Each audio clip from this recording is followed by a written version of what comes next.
Welcome back to DC News Now at noon. Let's take a look outside the Kennedy Center. Again, yesterday we had some storms roll through. Today, a much different day. Meteorologist Damon Matson joins us once again. Yeah, Mark, a totally different day. We were actually trying to avoid the sunshine yesterday with that threat of storms, and we saw how those developed right before the sun did set yesterday evening. But today, we welcome it. It's much quieter, and we don't have to worry about that threat for severe weather. Look at the satellite and radar picture, folks. Not a whole lot happening. There are some low clouds mixing in out there over D.C. and then even back to the west as well, but they aren't going to be of any major concern for us.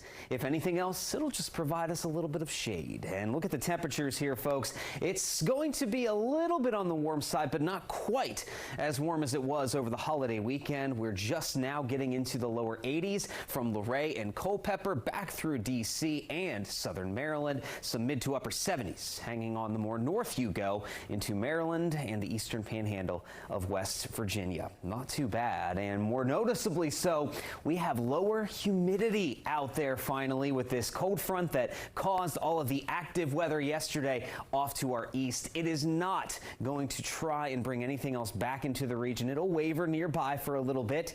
Otherwise, we're done with that here as we move over the next couple of days. What we are going to watch, though, is the main base part of this storm is still up over Canada. There's some showers in southern Ontario that are going to rotate around, and we could see a couple of spotty showers before the day is done. But those are mostly going to be back over the mountains of western Maryland and West Virginia. The rest of us will just see some breezy winds and a few passing clouds. Now, as the base of that storm gets a little bit closer tomorrow, we do bring back the chance for scattered showers and storms. Nothing severe, but it will be a little bit active once again tomorrow afternoon and evening. But by Thursday, we're done with that system as temperatures cool off even a little bit more so, and we have sunny skies through the end of the week. And that also means beautiful conditions into the start of June, which begins on Saturday. Thankfully enough, the start of the weekend looking fantastic. Now, talking about the base of this storm system here, as we look at the wider picture on Futurecast, that cold front,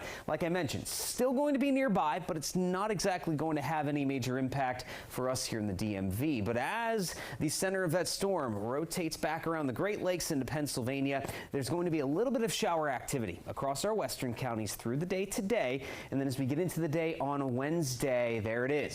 We have a much more scattered batch of showers and storms rotating through the DMV that will bring about the chance for some rainfall for everyone as we go through the second half of the day tomorrow. But once that is done with us here, there goes that low pressure center, and we are going to begin to clear things out nicely by the time we get into the day on Thursday. And there are those temperatures I was talking about cooling back down into the mid 70s. Overnight lows will even be in the upper 40s to mid 50s.